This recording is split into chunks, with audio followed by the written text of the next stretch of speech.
നിലമ്പൂരിൽ പൊട്ടിത്തെറിച്ചത് അവിടുത്തെ രാഷ്ട്രീയക്കാരോ അവിടുത്തെ രാഷ്ട്രീയ വിവാദങ്ങളോ അല്ല, ശശി തരൂരാണെന്ന് പറയേണ്ടി വരും. കാരണം വോട്ടെടുപ്പ് ദിനത്തിൽ തരൂരിൻ്റെ സ്ട്രൈക്ക് എന്ന് വേണം കാണാൻ.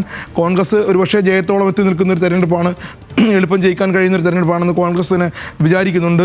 അവിടെ ആ ദിവസമാണ് പോളിംഗ് പുരോഗമിക്കുമ്പോൾ. സാധാരണഗതിയിൽ ഇത് CPM-നകത്താണ് ഇത്തരം പ്രശ്നങ്ങൾ കാണാറുള്ളത്. കഴിഞ്ഞ ദിവസങ്ങളിൽ മുൻകാല തെരഞ്ഞെടുപ്പുകളിൽ EP ജയരാജനൊക്കെ ഈ രൂപത്തിൽ വന്ന് എന്തെങ്കിലുമൊക്കെ ഒരു വിവാദം ഉണ്ടാക്കി CPM-നെ പ്രതിരോധത്തിലാക്കാറുണ്ട്. പക്ഷേ ഇന്നലെ തരൂരിൻ്റെ ഒരു സർജിക്കൽ സ്ട്രൈക്ക് ഉണ്ടായി, അതും വോട്ടെടുപ്പ് ദിനത്തിൽ സമീപകാലത്തൊന്നും ഇല്ലാത്ത രൂപത്തിൽ. അതിൻ്റെ കാരണം ഇതാണ്, അദ്ദേഹത്തെ ഈ പരിപാടിയിലേക്ക് ക്ഷണിച്ചിട്ടില്ല എന്നാണ്. അതായത് നിലമ്പൂരിലെ തെരഞ്ഞെടുപ്പ് പ്രചാരണത്തിലേക്ക് ഒരിക്കൽ പോലും ക്ഷണിച്ചിട്ടില്ല എന്ന് അദ്ദേഹം പറയുന്നു. അതിൽ വലിയ വിഷമമുണ്ട് എന്ന രൂപത്തിലാണ് അദ്ദേഹത്തിൻ്റെ ഓരോ ചോദ്യങ്ങൾക്കുള്ള ഉത്തരം പറയാൻ വീണ്ടും ശ്രമിക്കുന്ന പോലെയാണ് നമ്മൾ ഇന്നലെ കാണുന്നത്. മാതൃഭൂമി ആ വാർത്ത നന്നായി തന്നെ നൽകിയിട്ടുണ്ട്. 9-ാം പേജിൽ നിലമ്പൂർ ഉപതെരഞ്ഞെടുപ്പ് ദിവസം കോൺഗ്രസിനെതിരെ സർജിക്കൽ സ്ട്രൈക്കുമായി ശശി തരൂർ MP.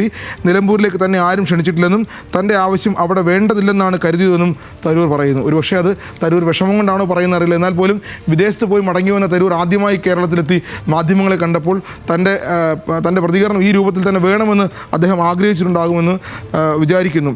തരൂർ എത്തിയിരുന്നെങ്കിൽ നന്നായിരുന്നു എന്ന് സണ്ണി ജോസഫ് KPCC അധ്യക്ഷൻ പറഞ്ഞതുകൂടി മാതൃഭൂമി ചേർക്കുന്നുണ്ട്.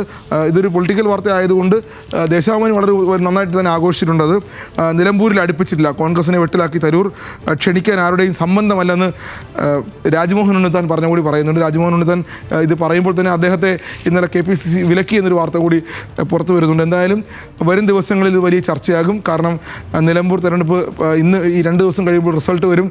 ആ റിസൾട്ടിനെ ഒരുപക്ഷെ ഇത് ബാധിക്കുമോ എന്ന് അറിയേണ്ടി വരും. എന്തായാലും